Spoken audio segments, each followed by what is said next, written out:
Hi guys, welcome back. तो इस video में मैं बात करूंगा कैसे हम लोग अपना जो पोर्टफोलियो है और जो बाकी अपनी सारी ट्रेड्स हैं वो कैसे मैनेज कर सकते हैं ऑनलाइन गूगल शीट पे। और मैं भी सेम तरीके से ही अपनी सारी जो ट्रेड्स की ट्रैकिंग है और अपने पोर्टफोलियो की जो CAGR की कैलकुलेशन, कब कितना अमाउंट डाला, कब कितना एग्जिट किया, वो सारा गूगल शीट में मेंटेन करता हूँ। क्योंकि इसमें क्या फायदा होता है, एक तो आपकी ऑनलाइन रहती है और दूसरा हमारे पास लाइव हम लोग प्राइस फैचअप कर सकते हैं, जिससे कि हमारा जो डेली प्राइस में चेंजेस होते हैं वो सारे डेली बेसिस पे, लाइव बेसिस पे हमारा पोर्टफोलियो का गेन लॉस सब दिखता है। और हमारे पास अगर मल्टीपल प्लेटफॉर्म्स पे अगर हम ट्रेड करते हैं मल्टीपल अकाउंट से, तो सारों को एक जगह कंसोलिडेट करके सारे फिगर्स एक जगह देखता हूँ। तो ये सिंपल एक ट्रैकर का टेम्पलेट मैंने बनाया है आप लोगों के लिए, क्योंकि काफी लोग इसके बारे में डिस्कस करना चाहते थे कि मैं कैसे अपनी ट्रेड्स और ओवरऑल पोर्टफोलियो कैसे ट्रैक और मैनेज करता हूँ। तो इसमें हमारे पास 4 शीट रहेंगी, मतलब एक ही शीट में 4 टैब्स अलग अलग, या फिर आप चाहे तो मल्टीपल शीट्स भी बना सकते हैं, बट मैंने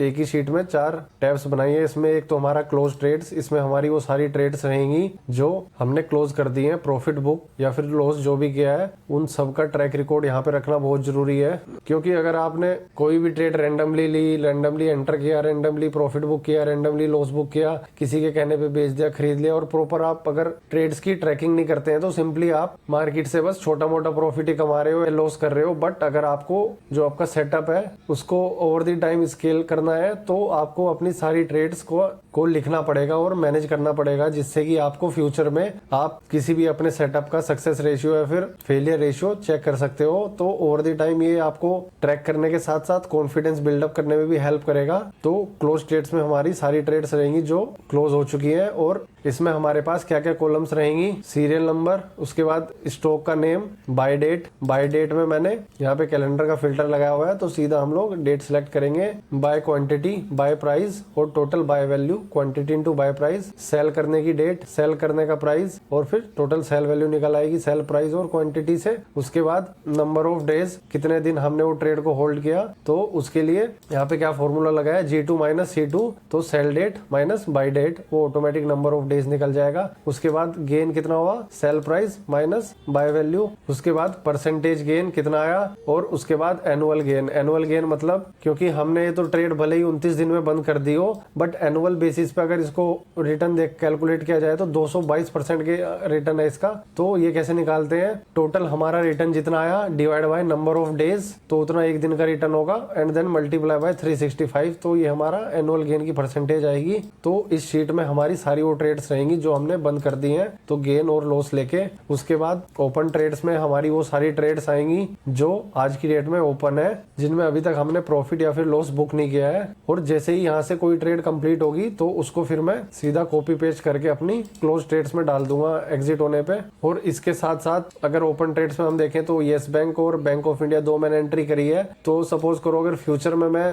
येस बैंक में फिर से ट्रेड करता हूँ, फिर से कोई एवरेजिंग करता हूँ, तो उसके लिए मैं एक नई कॉलम यहाँ पे नया सीरियल नंबर बनाऊंगा 3 करके, फिर येस बैंक, उसकी बाय डेट मेरी अलग रहेगी, क्वांटिटी जितनी उस टाइम पे खरीदूंगा किस बाय प्राइस पे और करंट मार्केट प्राइस पे। तो कहने का मतलब ये है, हर एक ट्रेड जो आप अलग अलग टाइम पे बाय और एग्जिट करोगे उसकी एंट्री सेपरेट होगी। और फिर सपोज करो यहाँ येस बैंक की 2 एंट्री हो गई, तो फ्यूचर में मैंने इसको 22 रुपए पे खरीदा, और कब खरीदा, 1-2 महीने बाद खरीदा, सपोज करो 2 महीने बाद खरीदा। तो उसके बाद जब मैं येस बैंक की सारी क्वांटिटी सेल करूंगा फ्यूचर में, हो सकता है या फिर हो सकता है पार्शियली एग्जिट करूंगा, तो क्लोज ट्रेड्स में मैं सेम तरीके से एंट्री करूंगा। अगर मैंने सिर्फ और सिर्फ ये जो बाद में एंट्री करी वो पहले क्लोज कर देता हूँ और पहले वाली ट्रेड को मैं एग्जिट नहीं करता हूँ, तो क्लोज ट्रेड में मैं सिर्फ और सिर्फ येस बैंक की ये लास्ट वाली एंट्री, येस बैंक जिस डेट को मैंने खरीदा, क्वांटिटी बाय प्राइस, इसको यहाँ से कट करके यहाँ पे पेस्ट करके और अपना एग्जिट का डेट और सेल प्राइस एंटर करके उसको क्लोज ट्रेड में डाल दूंगा, और वो यहाँ से डिलीट कर दूंगा वो कॉलम। तो इसीलिए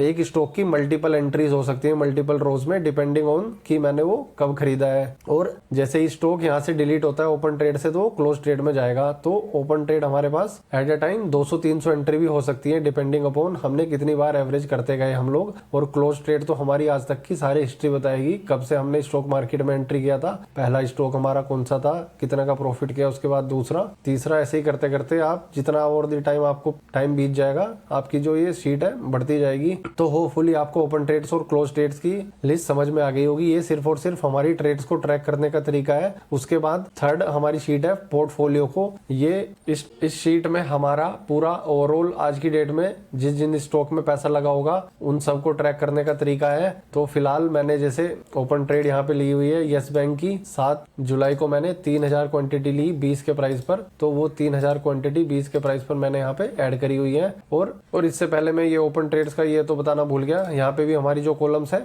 stock name, buy date, date का फिल्टर यहाँ पे, क्वांटिटी, उसके बाद बाय प्राइस, उसके बाद करंट मार्केट प्राइस। जो ये करंट मार्केट प्राइस है ये डेली हमारा मार्केट से फैच होगा। इसके लिए यहाँ पे क्या फॉर्मूला लगा है, गूगल फाइनेंस, फिर NSE और उसके बाद B2 यानी कि स्टॉक का जो भी नाम होगा उसको ये कॉन्किनेट कर देगा इस स्ट्रिंग में और उसका प्राइस फैचअप कर लेगा। तो उसके बाद हमको सिंपली ये फॉर्मूला ड्रैग एंड ड्रॉप कर देना है। तो उससे नीचे वाली जो कॉलम में ये जो सेल है इसकी वैल्यू ऑटोमेटिक B3 आ जाएगी। तो ये बैंक ऑफ इंडिया का प्राइस फैचअप करेगा यहाँ पे। तो कल को अगर यस बैंक और बैंक इंडिया का जैसे जैसे प्राइस चेंज होता रहेगा तो ये यहाँ पे चेंज होता रहेगा। उसके बाद फिर यहाँ पे मैंने जी कॉलम में आज की डेट ली है इज इक्वल टू टुडे, तो ये हमारी जो भी डेट होगी उसको फैच कर लेगा। और उसके बाद यहाँ पे नीचे मैंने फॉर्मूला लगाया $G $1 माइनस C2। डॉलर का मतलब ये है कि ये कांस्टेंट है $G और $1, यानी कि ये आज की डेट जो है ये कांस्टेंट रहेगी। जैसे जैसे हम लोग नीचे सेल्स में सब में अलग अलग फॉर्मूला लगेगा, क्योंकि यहाँ पर हम जो ये डेट है 13 जुलाई इसको माइनस करेंगे बाय डेट से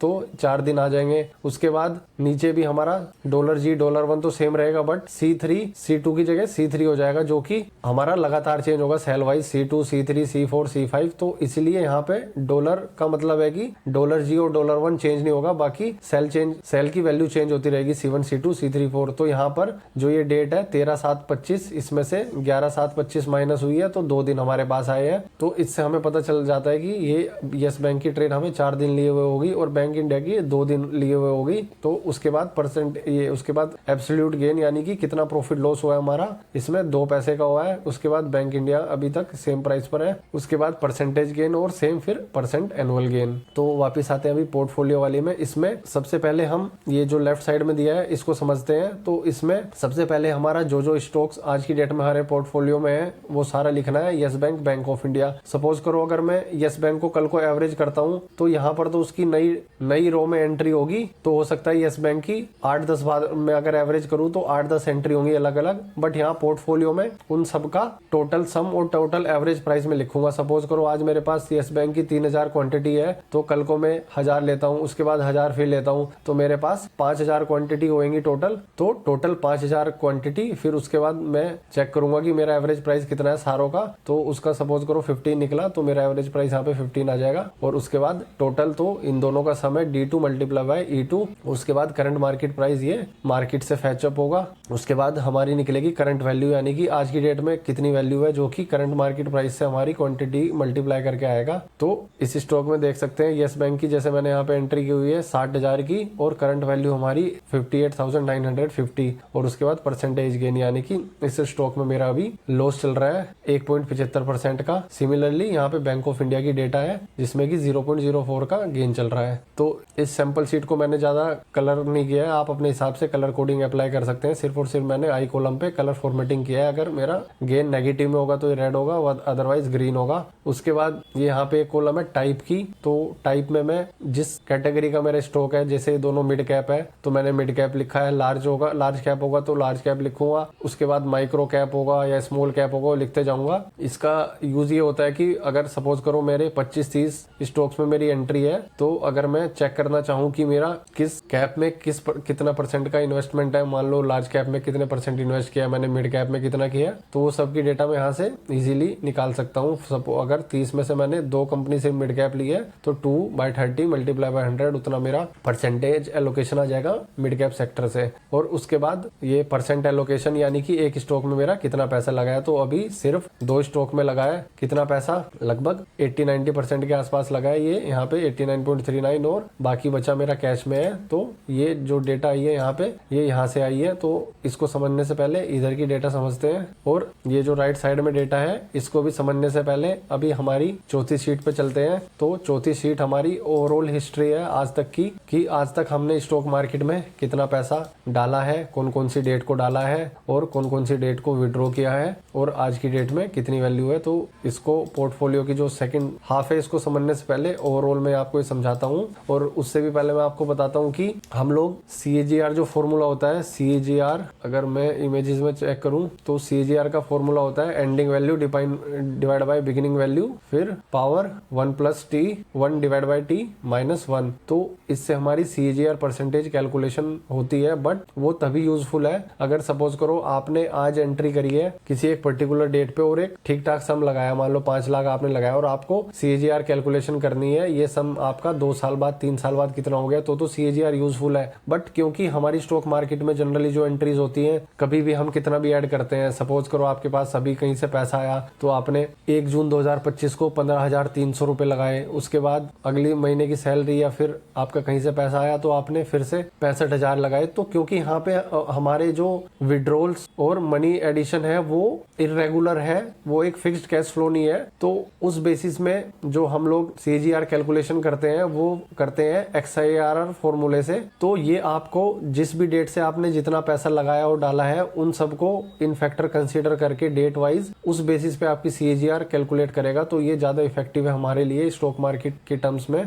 तो यहाँ पर अगर इस डेटा को समझे तो इसमें यहाँ पर हमारी पहली डेटा की कॉलम है, उसके बाद अमाउंट प्लस माइनस, यानी कि हमने कब कितना अमाउंट डाला अपना ट्रेडिंग अकाउंट में और कितना निकाला, वो सब हम लोग इस बेसिस पे ट्रैक करेंगे। तो यहाँ पर डेट का फिल्टर है, तो 1 जनवरी 2025 माइनस का मतलब है यहाँ पर ये जो फॉर्मूला है XIRR, ये माइनस, इसको बाद में समझते हैं, बस इसमें अभी के लिए इतना समझो कि जो हम माइनस लेते हैं, माइनस वाली फिगर हमारी इन्वेस्टमेंट है और जो हम लोग प्लस वाली फिगर है वो हमारा विड्रॉल है। तो इसमें मैंने 1 जनवरी 2025 को सपोज करो 15,300 रुपए डाले, तो मैं यहाँ पर एंट्री कर दूंगा 1 जनवरी 2025 माइनस 15,300। उसके बाद 1 जुलाई 2025 को मैं फिर से एंट्री कर दूंगा माइनस 65,000 मैंने डाला एक महीने बाद। उसके बाद 4 दिन बाद फिर से मैंने 60,000 रुपए डाला, तो मैंने फिर से एंट्री कर दी 60,000 की। उसके बाद 2 दिन बाद मैंने 15,000 रुपए अपने इस ट्रेडिंग अकाउंट से विड्रॉ किए, तो फिर मैंने प्लस 15,000 की एंट्री करी। और उसके बाद जो हमारी ये डेट आती है यहाँ पर मैंने कोई फिक्स डेट नहीं ली है। यहाँ पर अगर आप देखोगे तो टुडे का फॉर्मूला लगाया, तो यानी कि उसके बाद हमारी आज की डेट आएगी हमेशा, और यहाँ पर हमारी जो वैल्यू आएगी वो आएगी पोर्टफोलियो शीट से L2 कॉलम, यानी कि पोर्टफोलियो शीट से L2 कॉलम यहाँ पे करंट वैल्यू, यानी कि आज के टाइम पे मेरे पैसों की कितनी वैल्यू है। और ये वैल्यू कैसे आएगी, ये वैल्यू आएगी आज के टाइम पे जितना भी मेरा स्टॉक मार्केट में पैसा लगाया। तो अगर आप ये दोनों को जोड़ेंगे यस बैंक और बैंक इंडिया में, हालांकि मैंने यहाँ पे जो एंट्री करी उसमें दिखाया 60,000 लगाया पैसा और इसमें 57,000 लगाया, बट क्योंकि इसकी आज की डेट में करंट वैल्यू कम हो चुकी है 58,000 और 57,000, तो आज की डेट में इसकी करंट वैल्यू 1,16,000 है इस पोर्टफोलियो की वैल्यू।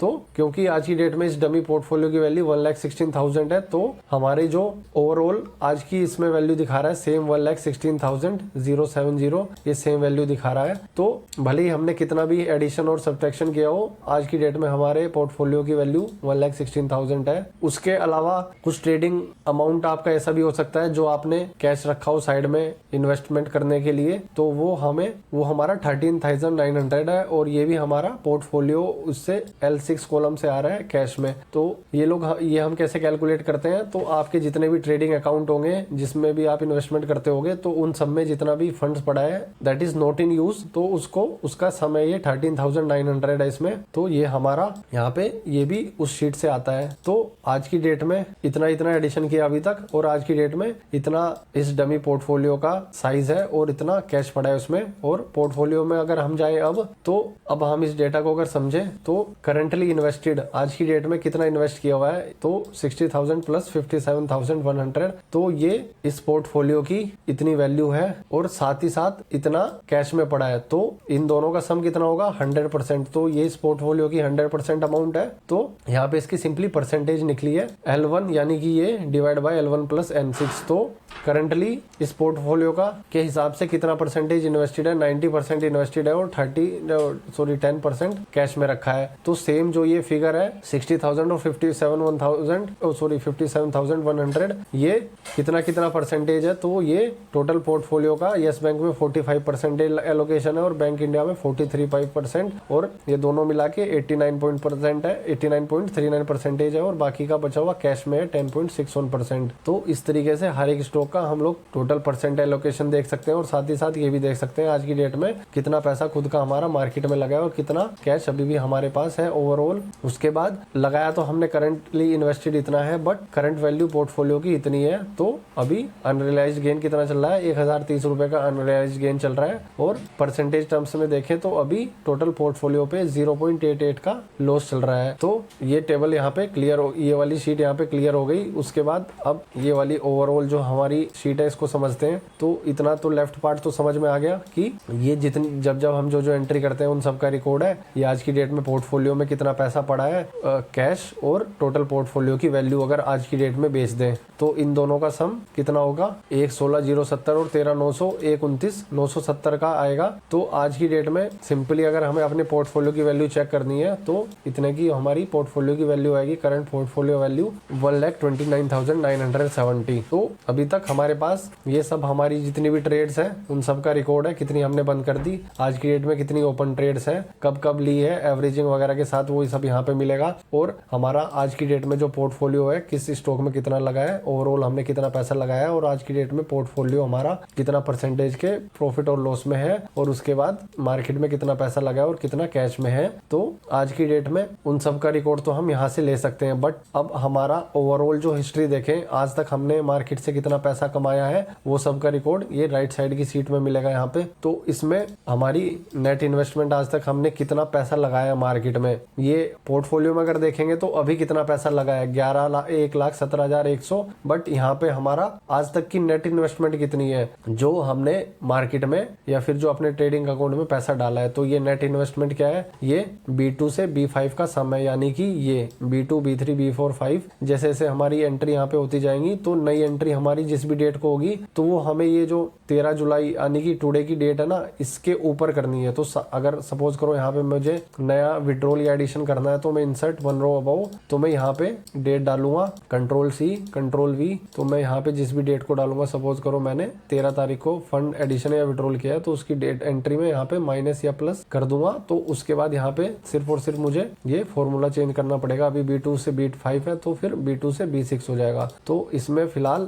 मेरी नेट इन्वेस्टमेंट आज तक मार्केट में कितनी है, इन चारों का सम। तो 3 बार तो मैंने एंट्री करी है 15,300, 65,000, 60,000 की, और एक बार मैंने 15,000 सपोज करो विड्रॉ किया है। तो आज तक मैंने मार्केट में कितना पैसा लगाया, इन तीनों का प्लस माइनस दिस। तो क्योंकि ये तो 15,000 निकाल लिया तो 1,25,300 की आज तक की मेरी स्टॉक मार्केट में इन्वेस्टमेंट है। और उसके बाद आज तक का मेरा नेट प्रॉफिट कितना है, तो नेट प्रॉफिट मेरा कैसे निकलेगा, B6 plus B7 minus E1, यानी कि आज की डेट में जितने मेरे पोर्टफोलियो की वैल्यू है 1,16,070 प्लस B7 यानी कि 13,900। तो इन दोनों को जोड़ के इतना ही तो पैसा है आज की डेट में। तो इन दोनों को अगर मैं E1 से माइनस करूंगा, आज तक मैंने कितनी इन्वेस्टमेंट करी है, तो 1,16,070 आज की डेट में मेरे पोर्टफोलियो में है, 13,900 मेरे अकाउंट में पड़े हैं, और माइनस आज तक मैंने सिर्फ और सिर्फ स्टॉक मार्केट में या फिर अपने ट्रेडिंग अकाउंट में इतना पैसा डाला है। तो इन दोनों को प्लस करके माइनस करके, तो अगर आज की डेट में अपने पोर्टफोलियो को मैं एग्जिट करूं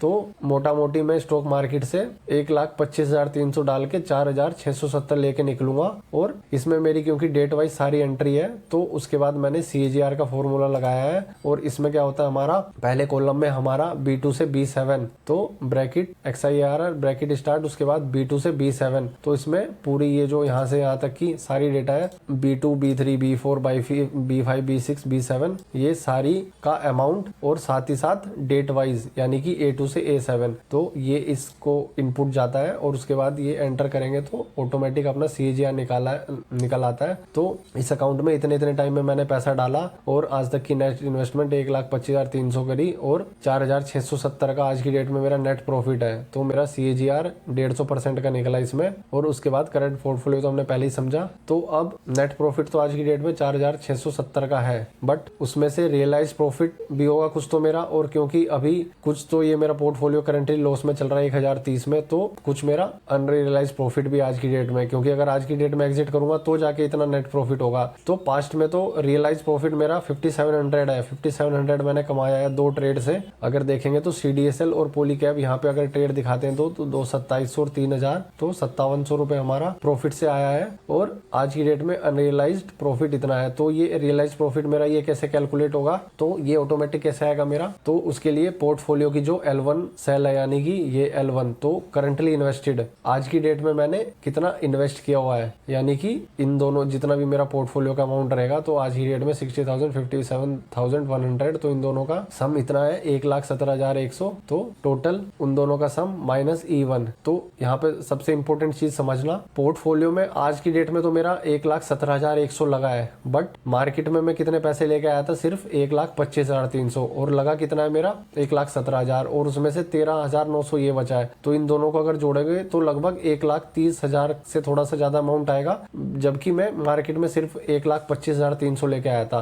तो क्योंकि 5-6 हजार में ना इन ट्रेड से आया था, 2 ट्रेड से, CDSL और पॉलीकैब से, और उसके बाद फिर मैंने यस बैंक और बैंक इंडिया में लिया, क्योंकि जो प्रॉफिट आया उनसे भी तो आगे जाके मैं ट्रेड लूंगा, धीरे धीरे स्केल करूंगा। एक जगह से प्रॉफिट आएगा, दोनों को जोड़ के मेरा अमाउंट बढ़ेगा, फिर तीसरी जगह लगाऊंगा, चौथी जगह लगाऊंगा। तो मार्केट में पैसा लेके मैं आया था 1,25,000, बट अभी जो मैंने नए स्टॉक्स में लिया है उसमें 13,000 मेरा पड़ा है और 1,17,000 मैंने इन्वेस्ट किया है। तो आज की डेट में जो मेरा रियलाइज प्रॉफिट होगा वो कैसे कैलकुलेट होगा, आज की डेट में कितना मेरा पैसा इन्वेस्टेड है माइनस E1, यानी कि इनिशियल में मार्केट में कितना पैसा लेके आया था, तो 1,17,000 मेरा जो L1 कॉलम से आया है माइनस ये, और उसके अलावा मेरे पास कैश भी है, तो प्लस यहाँ पर B7, यानी कि B7 मेरा कैश यहाँ पे। तो इससे मेरा रियलाइज प्रॉफिट आ जाएगा 5,700 का, और जो कि क्लोज ट्रेड्स में भी अगर हम कैलकुलेट करें तो 5,700 का ही आ रहा है। तो यहाँ पर अगर हम जाए तो रियलाइज प्रॉफिट इतने का है। उसके बाद अनरियलाइज प्रॉफिट कैसे कैलकुलेट करेंगे, तो अनरियलाइज प्रॉफिट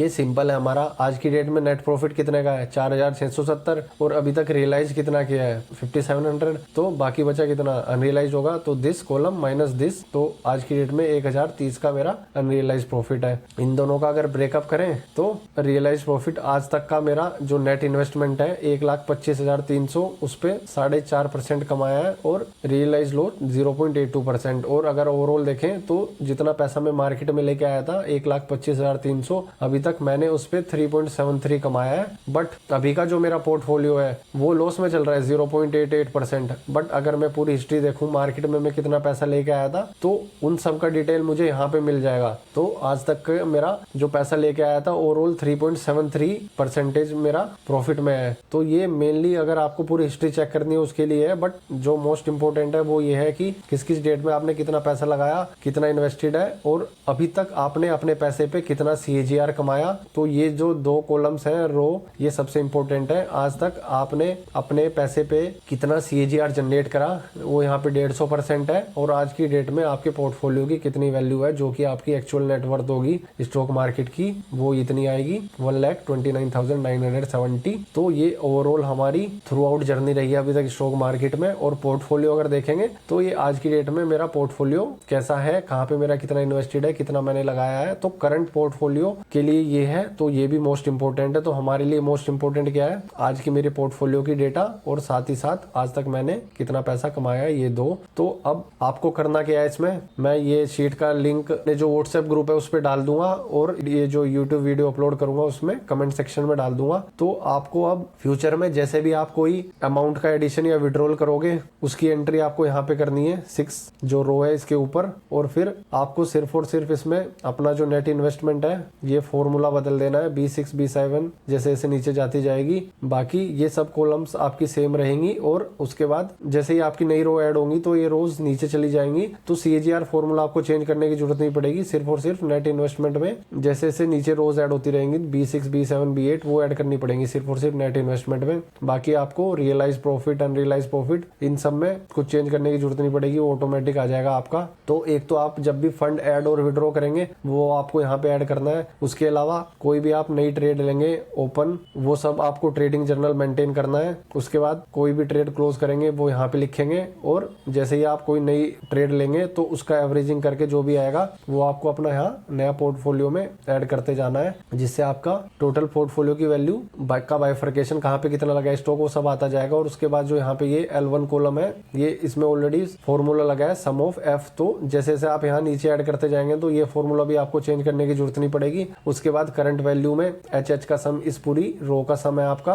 कॉलम का सम है, तो वो भी आपको चेंज करने की जरूरत नहीं पड़ेगी। अनरियलाइज गेन आपको कुछ चेंज करने की जरूरत नहीं पड़ेगी, प्रॉफिट एंड लॉस सब कुछ चेंज करने की जरूरत नहीं पड़ेगी। आपको सिर्फ और सिर्फ आपके जो ट्रेडिंग अकाउंट्स है उसमें कितना फंड पड़ा है, अगर आपका एक सिंगल इंडिविजुअल डीमेट अकाउंट है तो उसमें जितना फंड पड़ा है वो आपको यहाँ पे कैश की मैनुअल एंट्री करनी पड़ेगी, या फिर आपके मल्टीपल ट्रेडिंग अकाउंट्स है तो उन सब का जितना भी आपका कैश पड़ा है, ये कैश वाला अमाउंट आपको मैनुअली एंटर करना पड़ेगा। तो आपको सिर्फ और सिर्फ अपना जो पोर्टफोलियो है ओवर द टाइम किस स्टॉक्स में कितना पैसा है वो एंटर करना है, अभी कितना कैश है वो मैनुअली एंटर करना है। बाकी ये सब चीज में फॉर्मूला ऑलरेडी लगा है, कुछ चेंज करने की जरूरत नहीं पड़ेगी। और यहाँ पर आप कितना पैसा कब डाल रहे हो और विड्रॉ कर रहे हो वो ये 6 कॉलम के ऊपर वो ऐड करना पड़ेगा। उसके अलावा नेट इन्वेस्टमेंट का सिर्फ फॉर्मूला चेंज करना पड़ेगा। बाकी सब इस शीट में तैयार है। और क्लोज ट्रेड और ओपन ट्रेड्स की आप चाहे तो सेपरेट शीट भी बना सकते हैं, क्योंकि ये सिर्फ और सिर्फ हमारा ट्रेडिंग जर्नल है, हमारी ट्रेड्स का रिकॉर्ड रखने के लिए है। इसका हमारे पोर्टफोलियो और ओवरऑल जो हमारी डेटा है इसके नंबर से कोई लेना देना नहीं है। ये सिर्फ हमारी जो ट्रेडिंग सिस्टम सेटअप या फिर जो भी आपका रूल्स है, जिस बेसिस पे आप ट्रेड लेते हो उसको टेस्टिंग करना है, जो भी आपको अगर ट्रेड को नोट करना है हर एक ट्रेड को, उसके लिए है। तो चाहे तो आप ओपन ट्रेड और क्लोज ट्रेड की एक नई शीट बना सकते हैं और दूसरी शीट आपकी रहेगी ओवरऑल और पोर्टफोलियो की। तो होपफुली आपको इस वीडियो में चीजें समझ आई हो। अगर अभी भी आपको कोई डाउट है इस शीट में कि ये कैलकुलेशन कैसे करी है वो कैसे करी है, तो आप लोग कमेंट सेक्शन में डाल सकते हैं। तो इस वीडियो में इतना ही, मिलते हैं अगली वीडियो में। Thanks for watching.